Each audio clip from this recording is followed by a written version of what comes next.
Nanonood.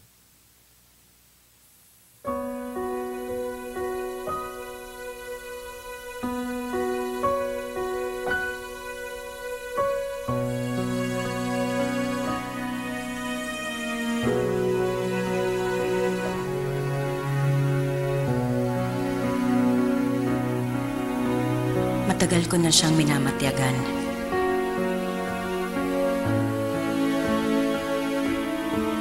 Sa mata ng tao, marahil, tila isa lamang siyang ordinaryong nilalang.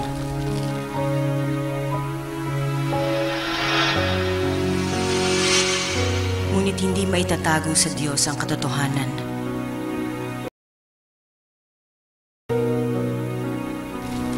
Alam ko na nakasarado ang pinto ng langit para sa Kanya.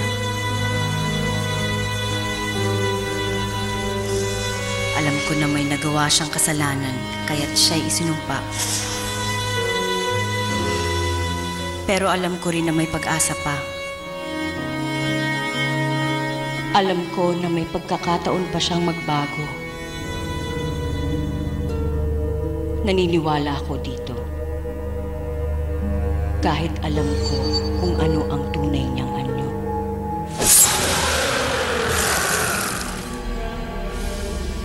Ni Uriel ang utos ng kakambal na si Azrael. Patuloy niyang hahanapin ang mga babaylan at papatayin ang mga ito.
Tulungan mo ako. Tapusin mo na yung buhay ko. Tapusin mo na. Mas gusto ko nang mamatay kaysa pumatay ako ng buhay ng ibang tao. Nakikita ko sa mga mata mo. Mabuti na ang puso mo. Sa kamatayan, mas mabuti na sigurong patay ako. Baka sakaling tanggapin niya ako ng Diyos at patawarin niya ako.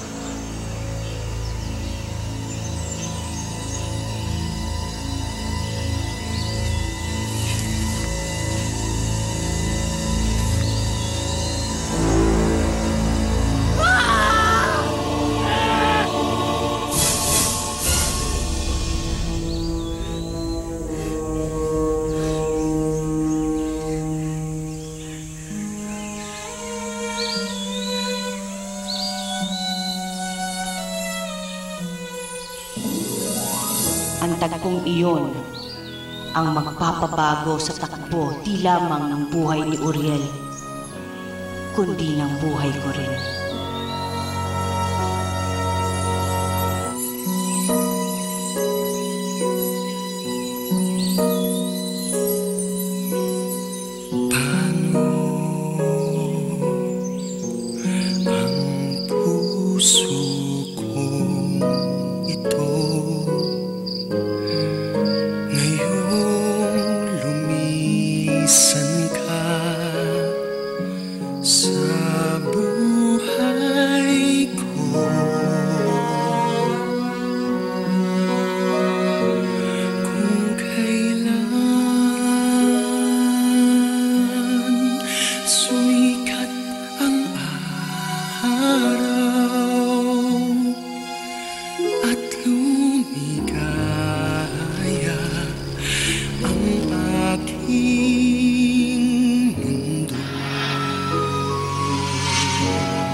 Gusto ko sana siyang balikan ulit.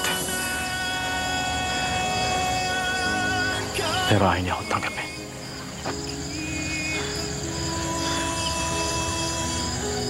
Halika, tutulungan kita.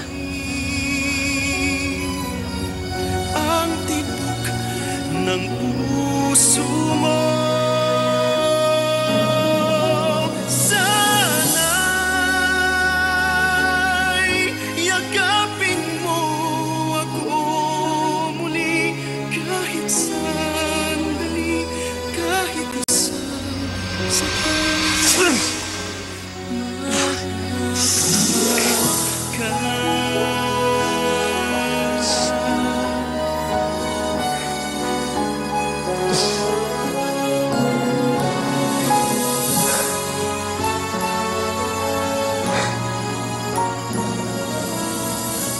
Maligno man ang katauhan mo, pero anghel pa rin ang kalooban mo.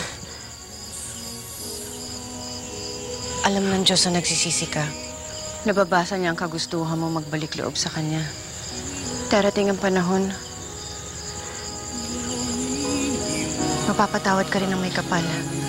Na nag-iisa.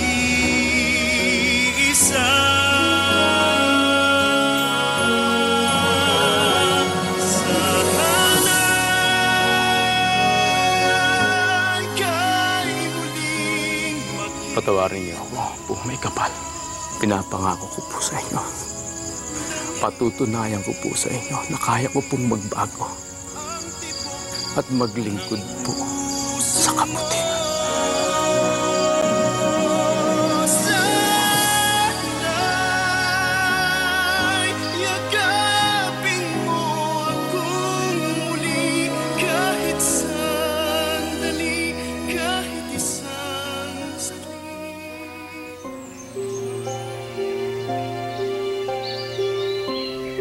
Kahit pa magkalaban ang ating mga lahi,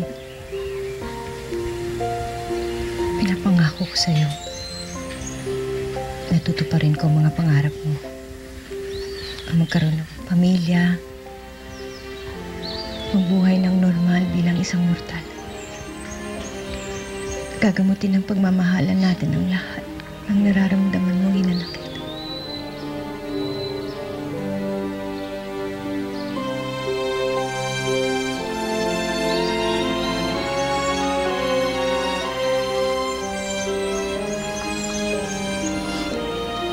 Susunod na papatak ang mga luha sa iyong mga mata. Mga luha na tunang kasiyahan at hindi ng pagsisisi. Di ko akalain na makakalabas ako sa kadiliman at sa kasamaan. Hindi ko rin alam kung kailan ako patatawarin ng buong may kapal.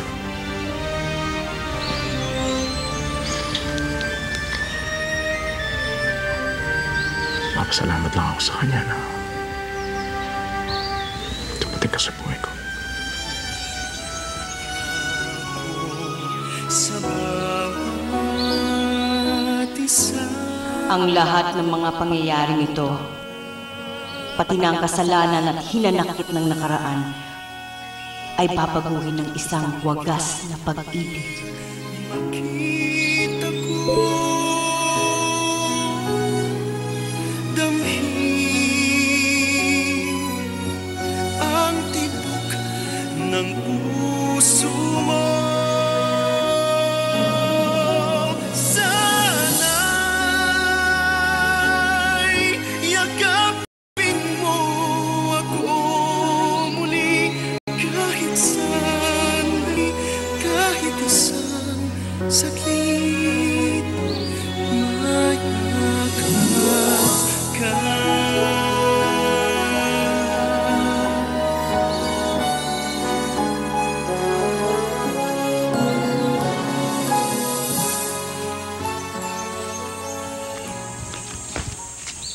Larissa!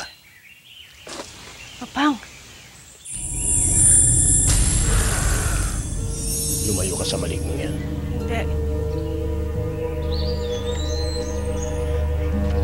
hindi. Papang! Wag!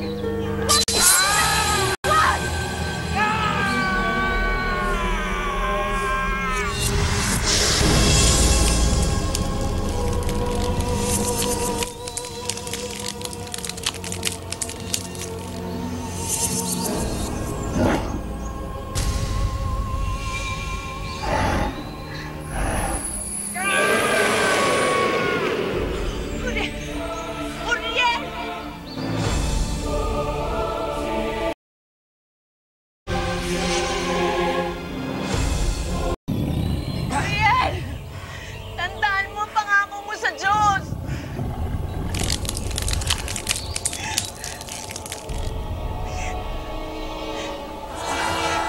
Hindi siya sasaktan, Papang. Hindi.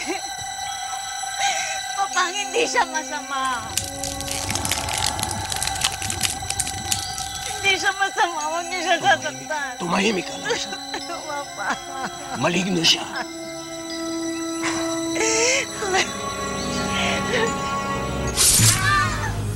Huwag niyo siya sasaktan! Hindi siya masama.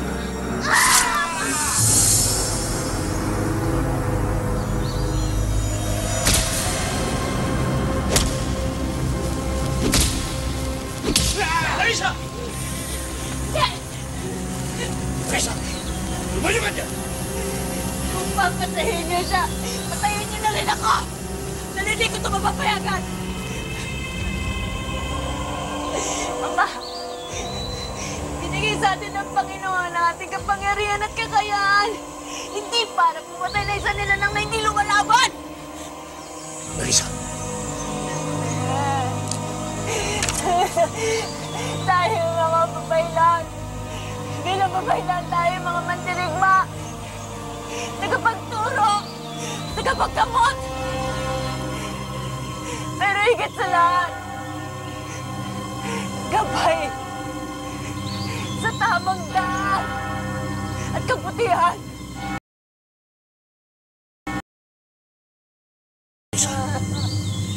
Larissa, anak!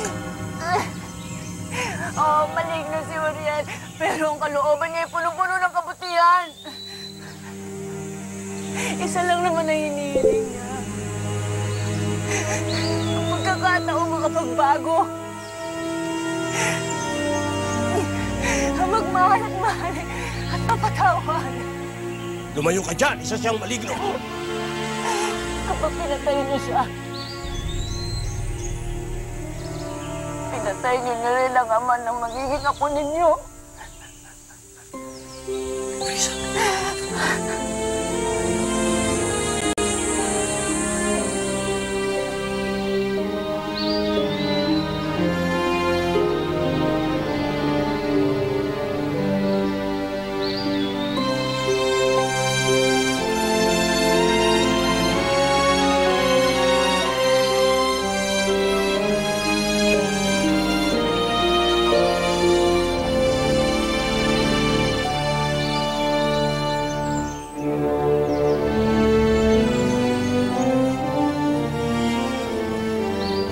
Itinago ako ni Uriel mula sa ibang mga maligno. Namuhay kami ng tahimik kasama ang ama kong si Gimo. Sa paglipas ng panahon ay unti-unti nang lumaki ang aming pamilya. Isinilang ang panganay namin, si Arman.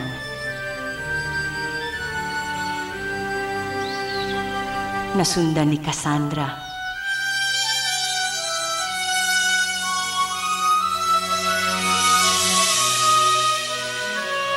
At sa pagdaan pa ng ilang taon, ay nakatakdang isilang ang aming pangatlong anak.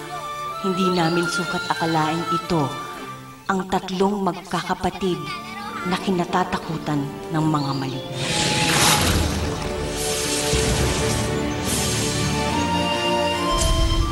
Tay, bakit po nag-iiba ang itsura ni Kuya Arman? Oo nga po, Tay. Ganito po ba talaga ako?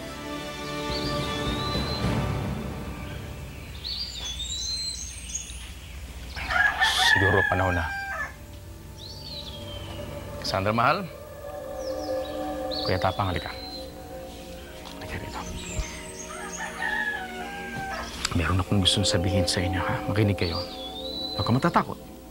Nangyari yan, nakita mo yun. Anak, meron kang abilidad. Meron kang abilidad na magbago ng anyo. Special ka. Paano pong special, Tay? Mamo ko.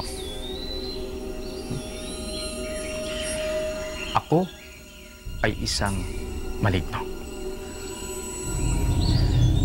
Ang nanay ninyo, siya isang babaylan. Pero huwag niyo sasabihin kahit na kanino ang mga pangyarihan ninyo dahil baka hindi kayo maintindihan, baka matakot sila. Huwag naman din kayo matatakot dahil sa kapangyarihang meron kayo. Magagamit ito sa kabutihan. At huwag kayong magpapadala sa galit. Naintindihan mo ko? Opo. Ganun ka rin, Cassandra, ha? Opo. Tay, kaya po ba nakakakita ko ng mga maligno? Tulad nun minsan sa bayan. Sa tuwing umiilaw po ito, nakakakita ko ng kakaiba. Nang nakakatakot.